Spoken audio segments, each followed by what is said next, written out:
Okay, welcome everybody. Tonight we're going to be talking about plant-powered proteins and basically what you need to know about plant-based proteins and incorporating them into your lifestyle. Now, I'm curious to know everybody who's on the call, go ahead and head over to the chat box and let me know, are you currently eating plant-based proteins? If not, what's stopping you? And if you are, what challenges are you up against right now in eating plant-based proteins? So I'm going to start us off with a quote that I really, really love by Michael Pollan and his 7 rules of eating. And it's basically eat food, not too much, and mostly plants. And this is one of his 7 rules of eating that are really designed for optimal health. And I just felt it so fitting for tonight's conversation. So for those of you who don't know me, my name is Jenn Joldwin. I'm an advanced holistic nutritionist with training in 7 different areas of nutrition, including plant-based veganism. I also help women experience symptomatic relief from hormone imbalances while helping their families get healthy simply through just one bite at a time. I also have a bachelor's degree in psychology that focused really, really heavily on human physical and psychological development, which has really given me a greater understanding of the connection between our brain and our body and the nutritional aspects and how just our lifestyle plays a role in our health physically in addition to emotionally and psychologically and even socially. So really, really interesting stuff there if you like the science side of things. But then also too, so I live a plant-based vegan lifestyle and I have for the last, it's actually been a little more than 4 years. And I had a light bulb moment where I was teaching, or I was actually breastfeeding my daughter at the time, who was only a couple of months old. And I was staring at my dog, and she was having one of those moments where my dog was staring directly into my eyes, and I could tell that there was, something going on in her brain, and I didn't know quite what it was. But in that moment, I had looked down at my daughter, and I realized that at some point she's going to be climbing all over the dog Lola. And just chasing her. And, I'm going to have to be teaching her, don't pull her tail, don't pull her ears, don't pull her fur. And I realized that at some point in her life, she's going to say to me, why is it okay for us to eat some animals like cows and chickens and pigs, but it's not okay for us to eat the dog? And so it was in that moment that I tried really hard to rationalize the way that I was eating. I was eating a standard diet of very omnivorous, very meat-based, very animal-based, actually. And I couldn't, for the life of me, come up with a justification that I felt comfortable with. So I couldn't come up with an explanation to tell my daughter in the future when she would ask as to why it was acceptable to eat some animals over others. And it was in that moment when I realized if I can't justify it, I can no longer do it. So I started a vegan plant-based lifestyle basically from that moment. And it was a transition period, but it has led me to some really incredible opportunities and a whole other way of living that I never realized was actually possible. And so at the beginning, it was totally like ethical and justification. And as I moved further into living this way, I actually noticed the insanely huge health benefits that you can experience by moving over to more plant-based options. So that's a little bit about my personal plant-based journey. I'm curious to know, those of you who are on the call tonight, if you are on a plant-based journey, I'd love to hear a little bit about it. You can head over to the chat and just give me some tips or some of your story would be really cool to hear. Now, what exactly is a plant-based protein? I think I've used this word probably 10 times already in the last 6 minutes I've been talking. So basically, a plant-based protein is a protein source that has come directly from a plant, meaning it has not come from an animal. So the types that we would consider as plant-based proteins would be things like beans, so black beans, red beans, white beans, navy beans, edamame, which are soybeans, lentils and peas, pulses, which basically cover any lentils and peas that aren't specifically labeled as a lentil or a pea. Tofu, tempeh, which is actually a cultured form of soybeans. Nuts, seeds, which includes quinoa, whole grains, mushrooms, and veggies. So basically, every food in the plant-based kingdom does contain some level of protein. So these ones on the list here are the ones who contain the highest levels of protein, and the ones that you would aim to include on your diet on a consistent basis if you were looking at reducing meat-based proteins.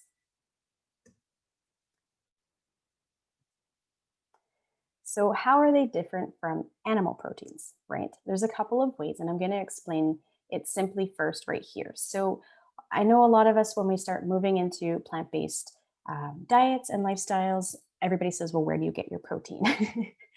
I actually always say from the same source that the animals get it, which is the plants. So, you can see here the chain of command basically in how protein is created. So, plants have protein, which the animals then consume, which humans then consume the protein, which is the meat of the animals. So when we're looking at plant-based proteins, we're actually looking at skipping that middleman or those middle animals and going directly to the source. And so that's how they're different. Now, there is a couple of other ways that they're different. And that is that, let's see. So plant-based proteins help promote a healthy gut. This is because they contain enzymes and fiber and promote probiotic growth within our body. They provide an alkalized environment within our body that promotes prebiotic growth, probiotic growth, healing, like so gut healing, in addition to enzymatic chemical reactions that happen in our body that help to digest those foods, assimilate those nutrients, absorb them, and deliver them throughout the body. But they also help support a healthy cardiovascular system. They decrease the risk of diabetes and heart disease. Because they contain a lot of fiber, they help us feel fuller longer and regulate our blood sugar levels in the process.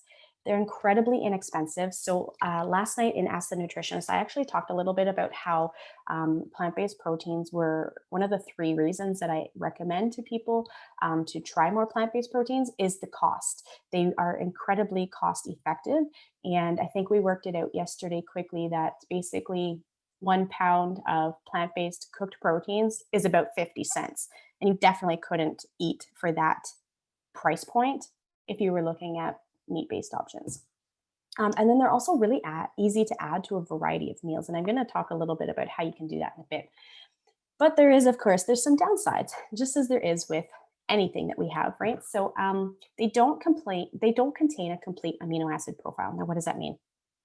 We have 9 essential amino acids that we need on a daily basis to support good health, to support good protein synthesis, healthy hair, healthy skin, healthy nails, good cells, uh, you know, complete DNA. When we don't, the reason they're essential is because we can't create those amino acids. They have to be obtained through food. Now, when we eat an animal-based protein, those animal-based proteins contain the 9 essential amino acids that our body needs. And that's because they've gotten them from a variety of plants when they eat. So when we're eating plant-based proteins, we're not from just one protein source. We're not getting a complete amino acid profile. And that's not to say that it doesn't have all 9 essential nutrients. It just doesn't have them in the ratio that we need.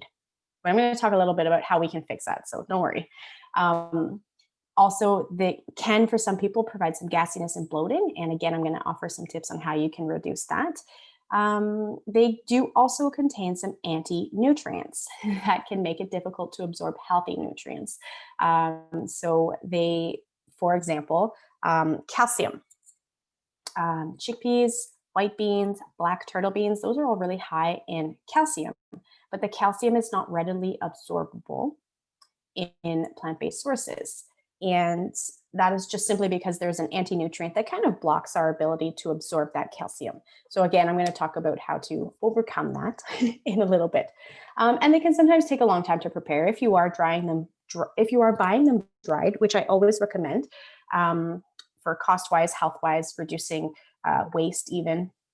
Buying them dried is your healthiest option in many aspects, but they can take a longer time to prepare than if you were, maybe pulling a piece of meat out of the freezer and popping it into your oven. So again, I'm going to offer some tips on how to overcome that as well. Now, everybody always says to me, I never know if I'm getting enough protein. Um, and how much do I really need? So, first, I want to say that we live in a very, very protein focused world. So, meaning that, most of us create a meal based around the protein that we're going to eat in the day or at that meal. So, if you were making steak and potatoes, you would be making a steak and you would be deciding, after you've decided you're making a steak, you would be deciding what kind of carbohydrates and what kind of vegetables you wanted to pair with that. And that way of thinking has actually caused us to eat more protein than is actually necessary for our body's uh, optimal health. Um, so oftentimes people think when they transition to plant-based proteins that they're not getting enough protein. So on average, the average person needs about zero point 0.8 to 1 gram per kilogram of body weight.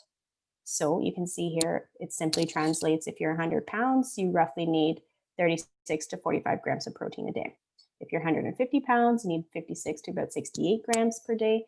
And 200 pounds is about 72 to 90 grams. So this varies depending on your athletic abilities, your fitness goals. So if you are, really trying to build muscle and bulk up, you're definitely going to be on the higher range of that and possibly even higher than the 1 gram per kilo. But on average, this is what the majority of people should be striving for. Now, how do you get that? Well, if you look here, the serving sizes of foods below are listed just on average how much protein you would be getting from each of these. Okay, so you can see here half a cup of tofu has about 10 grams. So for a 100-pound person, that's 30 to 40% of your protein just right in half a cup. If you're looking at cooked beans, 7 to 10 grams. Cooked lentils contain a little bit more. Tempeh contains quite a bit more. Nuts and seeds. So it's interesting to note here that nuts and seeds actually, the serving size is half of what's listed here. So that looks like a lot of protein in a half a cup, and that's because it is. But a healthy serving of nuts and seeds, it's only about a quarter cup. So you would reduce those by about half. And then whole grains, 7 to 10 grams. So about the same as cooked beans. Okay. So in, like a standard meal of chili, say if you were doing a standard meal of chili and you had maybe about a cup of chili that was mixed or made with a mix of beans and lentils, you'd be looking at maybe 22 grams of protein, just right there in inland chili. So for a 100-pound person, that's like almost 80% of their requirement. And if you're looking at 200 pounds, you're about 40%. So almost halfway there. So it's easy to see how it could add up if you were spreading out your protein intake throughout the day. Now, here are a couple of signs that could indicate to you that you're actually not eating enough protein. And okay, yeah, so sorry, I lost my train of thought there. So a couple of signs you may not be eating enough protein would be losing hair, losing muscle mass, feeling hungry more often than usual. And that's because protein helps us feel full for a long time. If your nails are brittle or they have ridges in them, fatigue and low energy is a really, really big one. If you are eating mostly plant-based and you're finding that you're really burnt out or just don't have the energy that you felt like you should, and you're kind of maybe have a little bit of brain fog going on, you definitely should be looking at increasing your protein intake. Okay.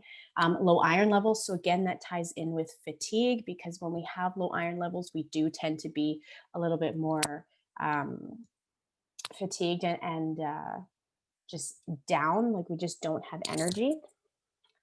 If your hair has lost its luster, so it's normal for us to have very luscious hair, and it should be very shiny and thick and strong. And if you find that you're losing that, you're definitely not getting enough protein. Okay. Mood changes is another one. Increased calorie intake. So because protein helps us feel fuller longer, if you find that you are eating more often than usual and it's high calorie foods, oftentimes it's because you're lacking enough protein in your diet. And then a weakened immune system, because amino acids of protein are the building blocks to all of our life, to every cell in our body, to every piece of skin and hair and nail and teeth and your blood and your bones. Every bit of it requires amino acids from protein. So this is just a handful of the signs that you could be experiencing that would indicate that you should maybe up your protein intake. So earlier I talked about some of the challenges that come, or some of the not so good aspects of a plant-based protein. Okay, so here are a couple of ways we can overcome that. So number one, what we talked about was that plant-based proteins don't contain a full amino acid profile. So the easiest way to overcome that is to pair your plant-based protein with a whole grain. So your whole grain could be anything from farro, spelt, wild rice. What else is there? Quinoa, couscous, brown rice, even bulgur or buckwheat. Those are all really great whole grains that also contain high levels of plant-based proteins that when paired with a plant-based protein source such as beans or lentils, pulses, is really going to help balance out that amino acid profile so that you are getting those 9 essential nutrients every time you eat. But you also want to make sure that you're eating a variety of protein sources daily and weekly. So throughout your day, I would aim to have 3 different types of protein every day, 3 different types of whole grains, and throughout the week, making sure that you're having different ones every day. That variety is going to really help ensure that you are getting those amino acids on a regular basis to support optimal health. Okay. Then we also talked about how plant-based, like beans and lentils, sometimes for some people cause gassiness and bloating and a little bit of uncomfortability. So the easiest way to overcome that would be to soak your beans. So soak them for 8 to 12 hours, drain them, rinse them really, really well, then cook them. Okay, this is going to help not only deactivate some of the sugars that cause gassiness and bloating when eating plant-based proteins, but it's also going to help deactivate some of those anti-nutrients that we talked about that interfere with absorption rates. At the end of cooking, adding a tablespoon of apple cider vinegar to your beans, lentils, pulses, your plant-based proteins is going to help deactivate the very last of those sugars that cause bloating from plant-based proteins. So that is like a very big game changer. I know for my husband, he has a bit of a sensitive stomach at times. And I know when I add that, there's no issue whatsoever. Then it's some people do find that plant-based proteins can be a little bit inconvenient because they're not as easy as just pulling from the freezer and throwing into the oven. And so what I always recommend to people is to batch prep them. Batch prep a lot of different proteins at the beginning of the week. This makes it easier for you to have a variety throughout the week because they're already prepped and ready to go. So I have a couple of methods that I really, really like to batch prep my proteins. Number one is the Instant Pot method with my jars. So if you are interested in learning about that process, so if you have a pressure cooker at home and you've got some canning jars and you're interested in learning that process, leave a comment in the chat box. I'd be happy to explain that to you. And then my other batch prep like suggestion is making a very large batch of your proteins and then portioning it out so that some of it goes into the freezer for another time and you leave out just enough for the week. So that you can do in a slow cooker, you could do that in a pressure cooker, you could do that on the stove. But doing that, if you were doing it in that method, I actually recommend doing that once a month and then having just enough packed away into your freezer, cooked proteins in your freezer for the month. And that just makes it a lot easier for you to have that convenience of grabbing from the freezer, defrosting, adding some spices and making it into the meal that you want it to be with convenience and ease and not feeling like you've been set back by not having the convenience of an animal-based protein. Okay, so we also talked about anti-nutrients. Now, plant-based proteins are really great for iron sources. So if you're looking to boost your iron source, definitely looking at plant-based proteins is a really great way to do it. Just ensure that you are eating foods high in vitamin C to increase that iron absorption. So because there is an anti-nutrient in our beans and our lentils and our pulses that interfere with iron absorption, adding foods with vitamin C at the same time can really help increase the bioavailability of that. Now, so if you want an example of that, so let's see. Chickpeas are great for iron. So if you were looking to boost your iron or ensure that you are getting really great iron absorption, you could pair that with some, make some hummus and have some red peppers Really simple right there, right? Dip your red peppers into your hummus, eat that, and enjoy. Another great way is black bean pudding or brownies and have an orange with it. So a lot of like basically any fruit or vegetable that would be considered very high in vitamin C. So your oranges, your reds, your yellows, they would be the best ones to pair with a plant-based protein to increase your iron absorption. Now, iron and calcium actually compete for absorption, which is unfortunate because most of our beans and lentils contain about the same amounts of iron and calcium in them. And for people who are entirely plant based vegan, it can be a little bit more difficult to ensure that they're getting their calcium requirements in a day if they're not being intentional. So that's why it's so important to ensure that you are eating a variety of those proteins at different times of the day and throughout the week. And then consider some healthy protein convenience items because, you know, most of my clients and a lot of the people that I talk to, the biggest thing about them transitioning to a plant based diet or adding more plant based proteins is two things. One, they don't know how, and they think that it's very difficult, like they don't know what kind of recipes to use. And two, they don't feel that it's convenient. So add some healthy protein convenience options to your life so that you can make that transition. Now, does that mean go out and buy all the plant-based burgers and sausages and sandwich meats? No, that's not the type of convenience foods I'm talking about. Those are just as processed and just as fake and just as chemical loaded as their meat-based counterparts. Okay, so what I'm talking about instead are real plant-based sources of protein that have come directly from a plant and contain very little added ingredients. So things like hummus, chocolate hummus. If you have kids and you're trying to increase their protein intake, chocolate hummus is by far one of the easiest ways to do it, and not even have to think twice about them, eating chocolate at lunch or for snack. And if you are looking for recipes for that, definitely take a look in the JP Heal community because I believe there are some in there. And if there are not, if you can't find any, let me know and I can add in one of my favorites because that's a really, really great one. I send that one with my daughter to school all the time. Nuts and seeds is another really great one. These ones are nice because they're handy. You can keep them anywhere. You can keep them in a little container. You can keep a container in your vehicle. You can keep a container in your purse, in your bag, in your backpack. You can keep a container, in your desk, even on your desk, even like next to your bed. I don't really recommend having food near your bed. It can lead to overeating.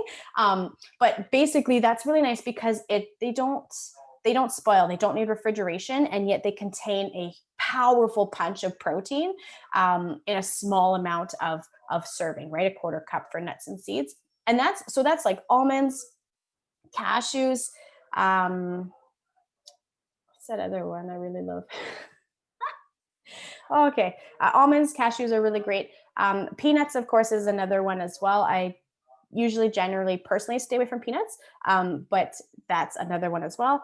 What else is another great one? So pumpkin seeds, sunflower seeds, chia seeds, hemp hearts, those are all really great. Flax seeds. So the chia seeds, flax seeds, and hemp hearts aren't really something that I would put into a nut and seed mix just because they're so tiny, they can be difficult to eat, but they are fantastic for putting on top of a salad. So if you were making a salad and you've got your batch prepped proteins and batch prepped whole grains, you could easily add half a cup of your proteins, half a cup of your grains, throw on a couple of tablespoons of hemp hearts or chia seeds or ground flaxseed, and you've literally taken your salad to a whole nother level. It's gone from, just a boring veggie loaded meal, which, okay, personally, I don't feel that veggies are boring, but if this is a new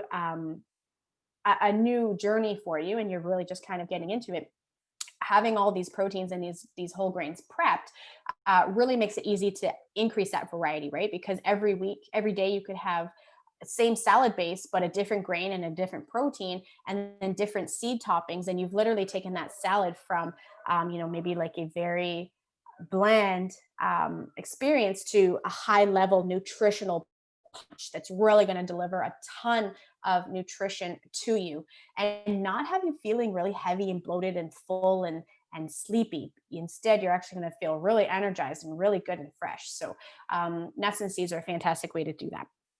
Trail mix is another one. So adding, some like dried fruit into that, or some shredded coconut, just something little sweet to mix it up. But again, that's something you can keep in a container in your car, in your purse, in your desk, wherever, even just in the kitchen. So when you're kind of feeling snacky, you can grab a handful of that.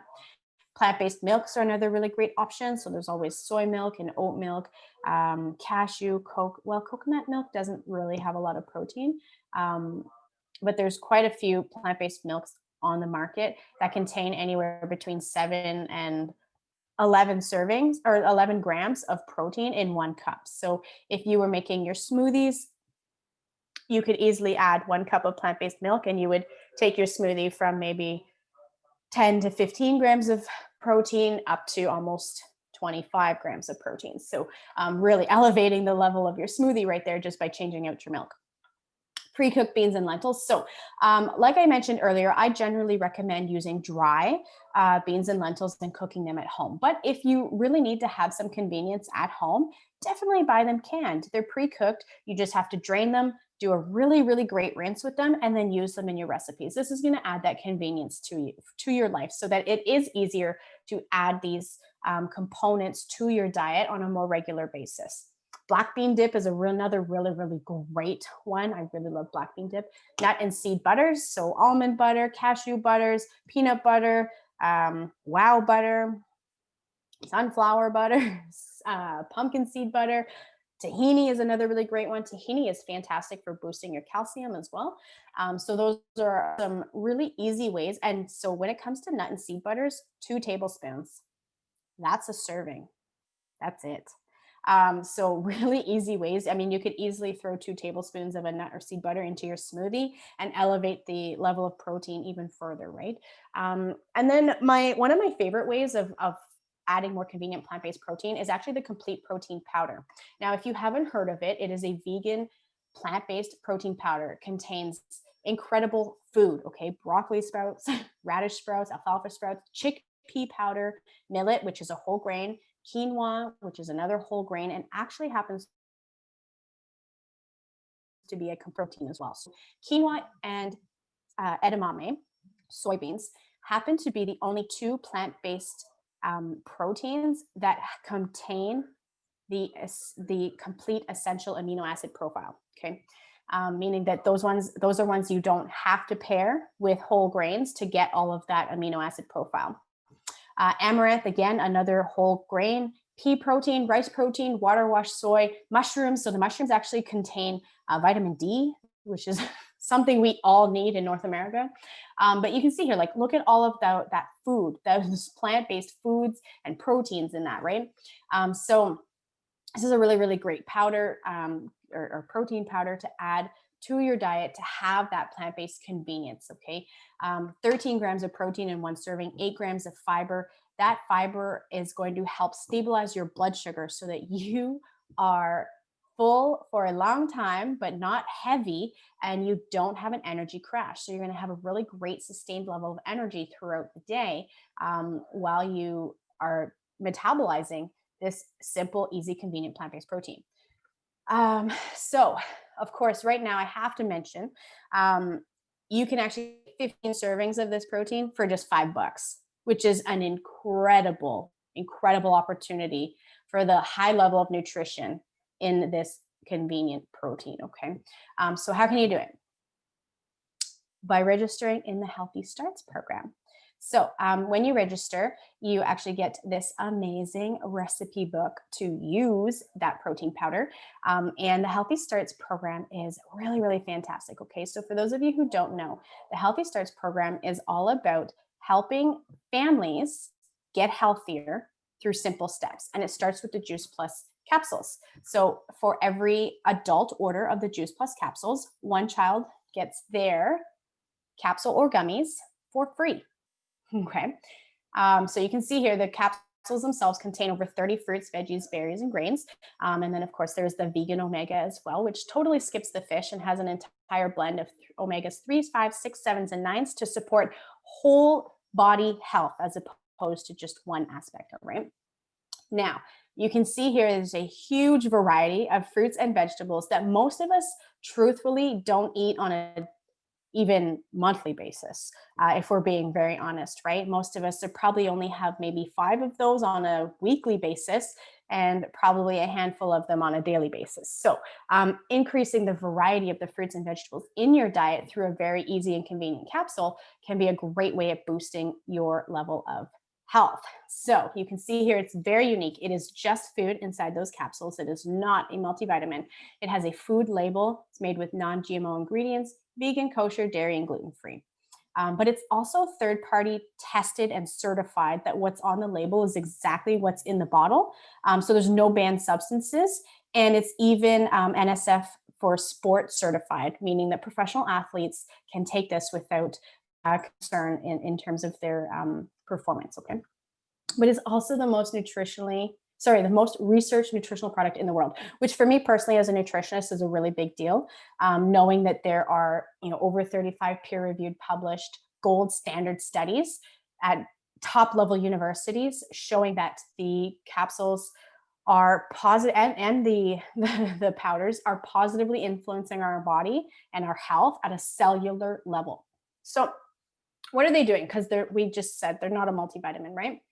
Well, they're bridging the gap between what we are eating and what we should be eating. And most of us can admit that we're not eating the recommended 7 to 13 servings of fruits and vegetables every day. And if we are on a daily basis, we're probably not getting the variety that we could be, or the nutritional value of the food that we're eating is probably not as high as it could be because of the way that our food is now grown. So the healthy starts for families is one adult order of the Juice Plus capsules, and the one child gets it for free. And enrolling in that program between now and end of December actually gets you 15 servings of the plant-based protein for just $5. Okay. Really, really great opportunity for you to add some more plant-based convenience to your life.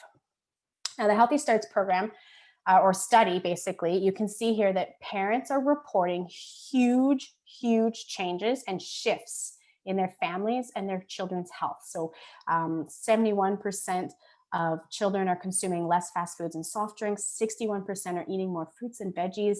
60% are actually missing less school, all because they are starting to support their body nutritionally and work towards healthier habits as a family. Now, I want to wrap this up by saying that right now, for every Healthy Starts 3-blend order, our team is actually donating $5 to the Barrie Local Food Bank in honor of your child's name. So that's between now and the end of December as a pay it forward holiday opportunity. So we would really like to not just help families around us add more good and feel better and commit to health, but we really want to help families in our local areas thrive. So if this all makes sense to you, there are 3 very simple steps to get started. Number 1, connect with the person who invited you here tonight. Number 2, sign up a special child in your life. It doesn't have to be your child. It could be a grandchild. It could be a niece or a nephew. It could be a neighbor, or if you're in like a brother-sister program, any special child in your life is eligible to participate in this, okay? So sign up a special child in your life for the Healthy Starts program, and then you get to try 15 servings of clean, convenient, plant-based protein for just $5. And you can see here the Healthy Starts is just as simple as a couple of dollars per day to support one adult and a child in really good health. So I would like to thank all of you for being here this afternoon, or this evening, sorry. And I'm just going to pop over to the chat box and see what kind of questions we have going on. And thank you all so much for being here.